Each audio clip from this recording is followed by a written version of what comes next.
Asking blue pill, red pill, corporate press, I've had my fill. I'm just a simple chap, believing in my own will. Web fire, math evil, scheming, this is no drill. Haters masking boosted, but still with no chill. Need to come and take it if you wanna mess with my hill. We've been 3D printing, setting ready for that ghost kill.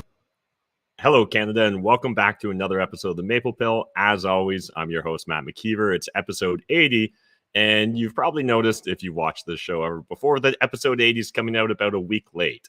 Well, I got hit last Thursday for medical misinformation here on YouTube, so they sent me, for a week of being ostracized from the YouTube platform. So I decided I'd kind of use that as an opportunity to take an impromptu break from the Maple Pill. But we're back here. It's Friday. Hope you guys had a good week so far. I'm really curious what stories you've been following throughout the week. There's a lot of things we could cover tonight. So essentially, I just want to give you some highlights in regards to some stories that have stood out or maybe deserve our attention. Going to give you some updates around the Maple Pill as well. And we'll kind of go from there. But before we do any of that, let's first just, I want to share a clip with you guys of Joe Rogan. People to go to college and things like that. So you're contributing into this pile, which is fine. But then when you have what's a creepy dictator for a prime minister, and that's what he is. Well, I can tell you, I found no lies in that statement. He is a creepy fucking dictator, Justin Trudeau, and it's always nice to see people calling him out. So really appreciate Joe Rogan doing that for us. But that's not really the only story that's been in the news cycle over the last week. In fact, there was a shit ton of stories in the news cycle. So I'd love to hear from you guys in the comments what story stood out to you. But in general, some of the stories that I've been following over the last week is, have you guys kind of noticed that the economy's on a little bit softer or shakier ground than probably it felt a week ago? And right now we've got the Bank of Canada backtracking, saying, it feels like just a week or two ago when I was last talking to you guys, they were talking tough. They were acting hawkish. They said they were going to do essentially whatever it would take to get inflation whipped, under control, bring it back to 2%. And now it kind of feels like they're walking back that talk and they're starting to focus on, we don't want to do anything too drastic that's going to hurt real estate. So again, feel free to go down that rabbit hole. Another rabbit hole when we're talking about Canadian politics is, some people said some mean things and hurt Jagmeet Singh's feelings in Peterborough the other day. And so naturally, we've got Liberal and NDP MPs talking about more radicalization in politics, this, that, and the other. And yet it's beyond frustrating at this point in time that they literally have no situational awareness, right?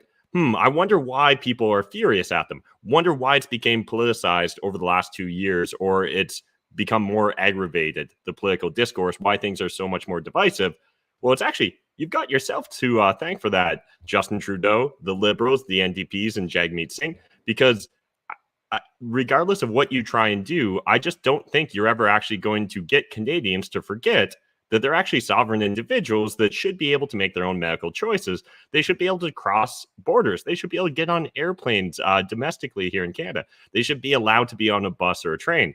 And there's just, at this point in time, if you don't understand why people are frustrated with you as a politician, what on earth makes you think that you should actually be trying to lead this country, lead a political party, or even lead an individual riding federally here in Canada?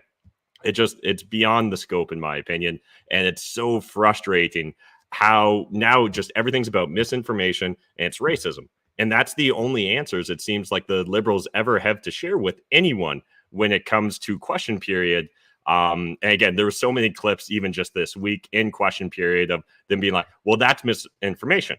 And then they proceed to not explain how it's misinformation, nor do they actually answer the question that's being asked to them by the opposition. And we literally live in the upside down world where our mainstream media, the legacy corporate press, demand accountability from the opposition party while completely looking the other way when it comes to, the party that's actually leading the country, the Liberals or the Liberal NDP coalition, depending on how you interpret things right now. But again, right now, they want accountability for that, for the opposition party, and they want accountability for the Canadian citizens. They want to demonize both of those groups while completely giving, a blank check to the federal Liberal parties and Justin Trudeau, just driving me crazy. And talking about driving me crazy, Justin Trudeau also went on an impromptu photo op in Ukraine again because he really does love his own smile. we've also got the Ontario election going on. Lots of things. Last Thursday, we were chatting briefly about the different Conservative Party candidates in regards to their first debate. Again, really interesting seeing that play out. That's at the federal level. We've also got the Ontario election coming up, and essentially we've entered the first real week of pure campaigning. So it'll be interesting to see how that all evolves. Again, feels like Del Duca and the Liberals are so out of step with at least me and what I think is a decent chunk of the Ontario population that every policy they say feels like it should be coming from like 2 years ago, or they should realize that that's no longer like the talking point that's in the mainstream focus. It's just bizarre. We've also got the federal Liberal Party essentially did a backdoor gun registry again. So that's fun. And then we've got Canada, giving up maybe some sovereignty to the UN and WHO, essentially letting them decide when we should lock down our countries and stuff like that. And finally, we've also got Libs of TikTok did a highlight in regards to a British Columbia kindergarten class was given masturbation homework. You guys can go and check out the Libs of TikTok account. It was from May 12th, their tweet. And it literally says, draw on this piece of paper, essentially, where you can touch yourself on your penis or vagina. It's just like, dear God, that's where we're at as a society. That's important homework for kindergartens. We've got Ukraine and Russia conflict still going terribly, it seems like, for all sides. The U.S. is trying to pass $40 billion in additional spending related to the Ukraine, and only Rand Paul seems to want to actually know, can we get some sort of accountability? Could someone, keep track of the receipts? And he's being demonized, of course, in the U.S. mainstream press for daring to want to understand where those $40 billion are going. We've got Finland and Sweden, it looks like, are going to apply for NATO.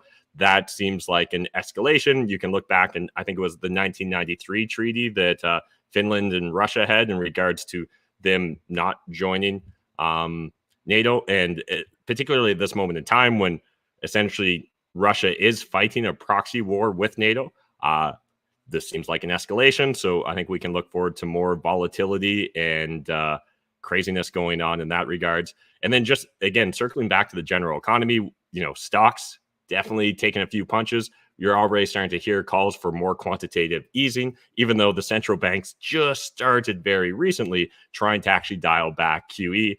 Web3 crypto NFTs are definitely taking a giant gut punch as well. We've got Luna imploding and US Tether, struggling to stay a stable coin. And you really just had one job, Tether. So it's kind of a big issue. And then inflation continues to march forward. We're constantly bumping up against 40-year highs in regards to that. And again, when you look at how we actually calculate it, it's really easy to think that, maybe in fact, we're actually even above those 40-year highs. And then again, looking more international, Sri Lanka, we've got crazy riots going on. My understanding, again, if you guys are following the story closer, let me know in the comment section, but it appears to be that a lot of this is around farming and some of the new restrictions and requirements that came into play in regards to ESG scores. Again, we can look forward to that coming to a farm near you in the near future, because Canada is all on board with that bullshit as well. And there's going to be serious consequences to our economy. And, thinking about the supply chain, recently in the news, it's been all about baby formula in the US. I'm curious, are you guys Canadians experiencing that? Not an issue for me, so I don't actually know whether you can still get it at grocery stores or not. But one of the things when it comes to supply chain that I'm really paying attention to, it seems like there's something weird going on with freight companies, supply chains, and a squeeze, right? We've seen a dramatic increase in input costs for these freight companies. And yet all of a sudden we're seeing the cost of freight go down. So I think it went down like 1 or 2 cents per mile recently. Meanwhile, their costs are just related to diesel alone are 8 cents higher per mile. Again, serious consequences here. And, the conspiracy theorist in me thinks that we're going to see a ton of small distribution and freight companies just decimated in the near future. Maybe giant consolidation. We're already seeing a PE firm looking to take Ryder, which is a massive freight company, private, or acquire it. Again, my spidey senses are tingling there. And then, of course, we've got Elon Musk still dunking on on the blue check marks on Twitter, it seems like there is issues with his acquisition, but it appears like it's going to go forward. We've still got people just throwing the word misinformation around nonstop. It's just, this is the world we live in, guys, and it's a wild ride. And yeah, I got a strange feeling it's going to continue to be volatile for the near future. But anyways, I wanted to give you guys an update because I felt bad essentially that I couldn't make a YouTube video for the last week to let you know. You can't even do like community posts or anything like that. So if I do ever disappear, you know, you can always check in on my Instagram account. There's a link in the video description down below. You can reach out to me on Twitter, or Discord's an even better way to get my attention. So there's a link to the Problems or Profits Discord in the video description down below as well. So really encourage you guys to join those communities because, again, this is my first medical misinformation strike. 2 more in the channel gets deleted.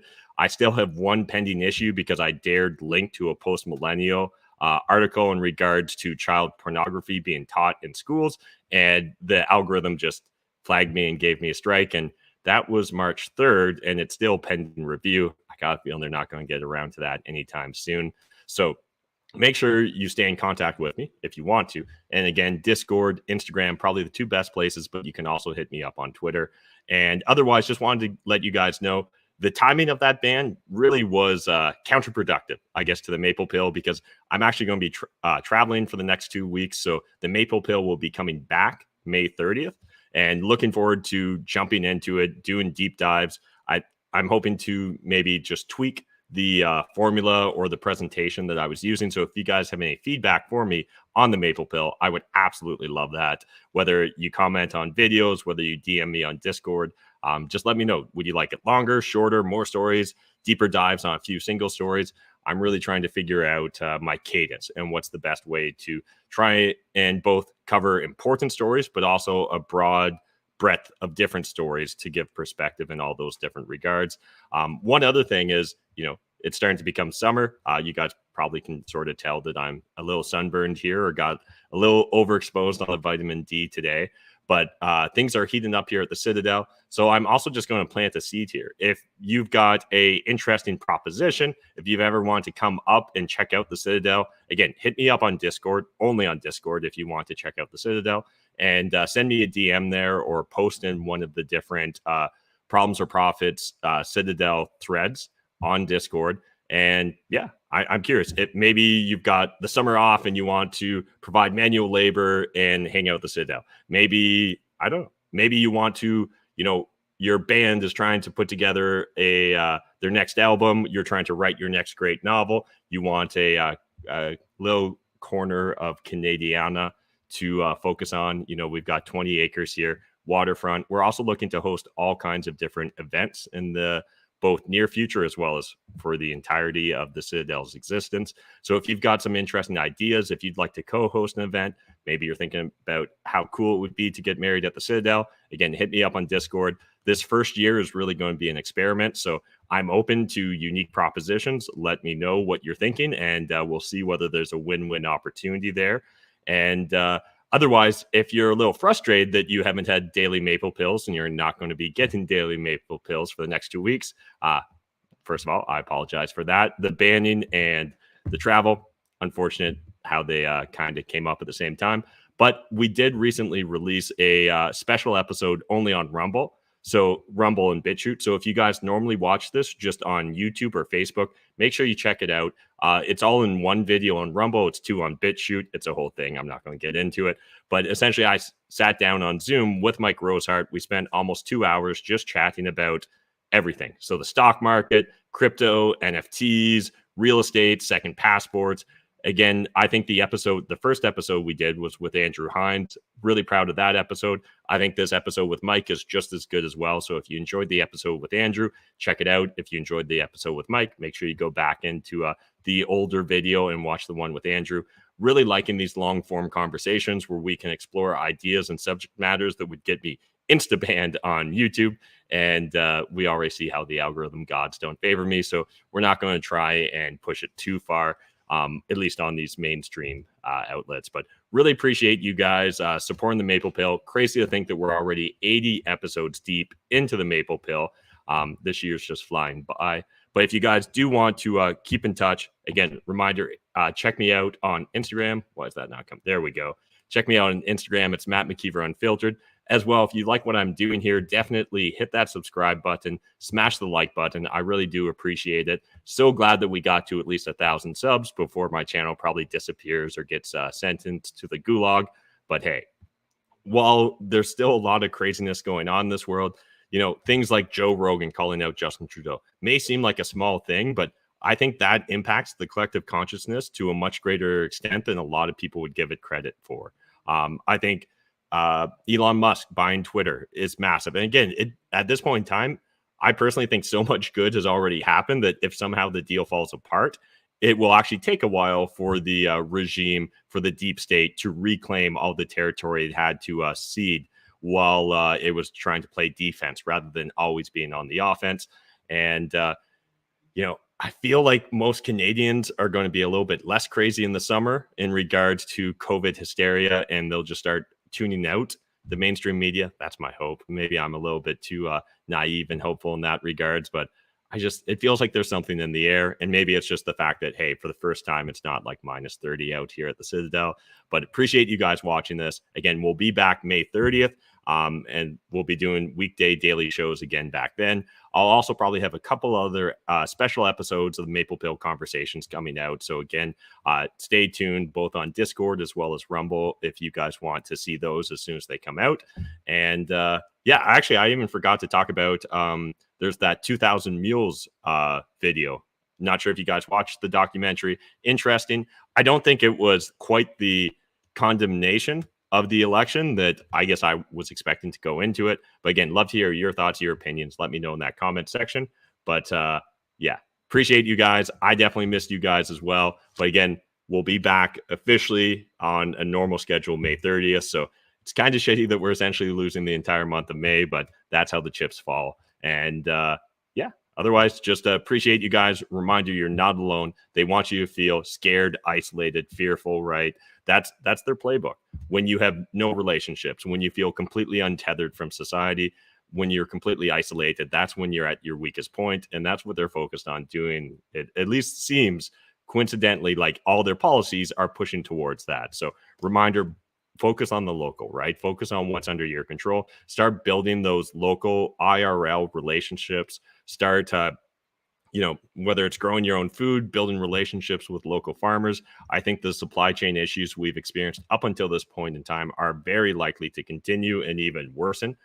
Again, it may not be a linear progression or degradation of our supply chain, but I definitely think on a long enough time horizon, things are likely going to get worse before they get better. But the key is focus on what you can control. It turns out we can actually control a lot. Just don't default give up your sovereignty. Don't by default just give in to whatever they request of you. You know, stand to your moral and ethical compass, and I'll try and do the same. Thanks, guys, and we'll see you May 30th.